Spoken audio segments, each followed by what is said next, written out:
Welcome to When to Use a Non-Disclosure Agreement, what creatives and influencers should be thinking about.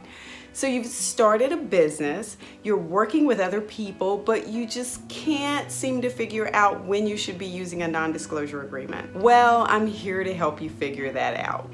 In this video, I'll briefly discuss what a non-disclosure agreement is, and I'm going to refer to it as an NDA just to keep things simple. I'll talk about when you should consider using an NDA, and at the end, I'll mention that one specific question that you need to ask yourself that will help you with this decision. It's the one question that you've got to get right.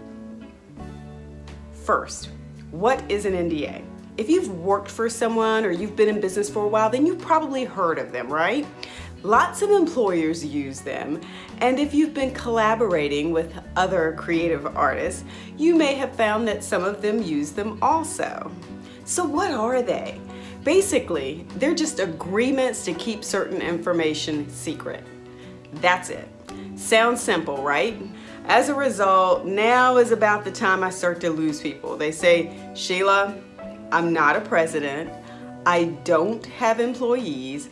It's just me and some people that I work with sometimes. Well, let me tell you right now, that's not how you should be deciding whether or not to use an NDA. So let's just go ahead and jump right into the second part of this. Let's discuss a few circumstances that'll sum up when you might want to consider using an NDA.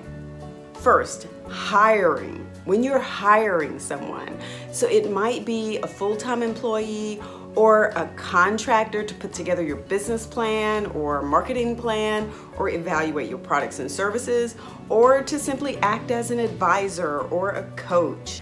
But because of that person's position, that person is likely going to see things like your client list, your financial sources, your weak areas with certain services.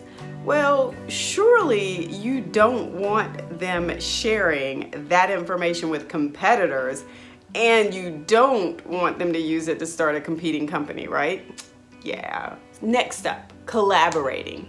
Collaborating and working with other creators and influencers. We do that all the time, right? Think about it. You're working on a project together, and as a result, you're sharing information that you wouldn't normally share, like maybe your client email list, your followers and supporters, because you're working together to put on a live online event. Well, surely under this circumstance, neither party wants the other to try to siphon away followers and supporters. Next up, due diligence. So maybe you're having to check out another party that you're planning on working with. Maybe you're interested in selling your company, or better yet, entering into a licensing agreement with the company.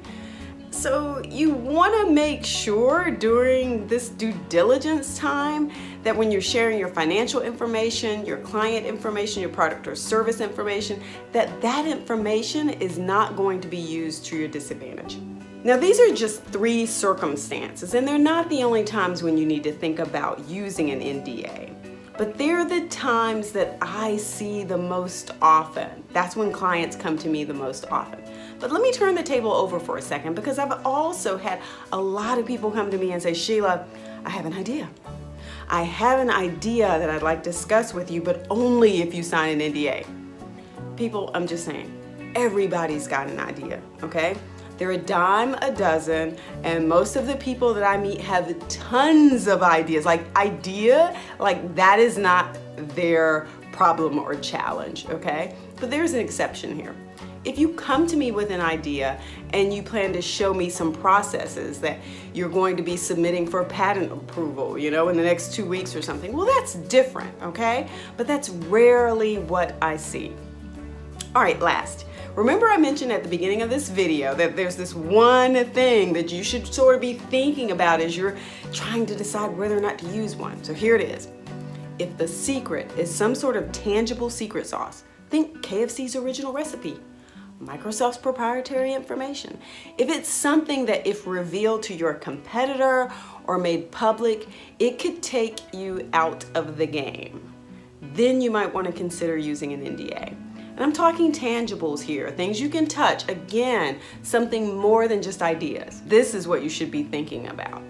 Ask yourself, is this the real secret sauce? That's it. I'm Sheila, and I'm here to help you build your business empire. For more business building tips, don't forget to subscribe to my channel and like this video if this tip helped you. And remember, names are made, so go out and make yours.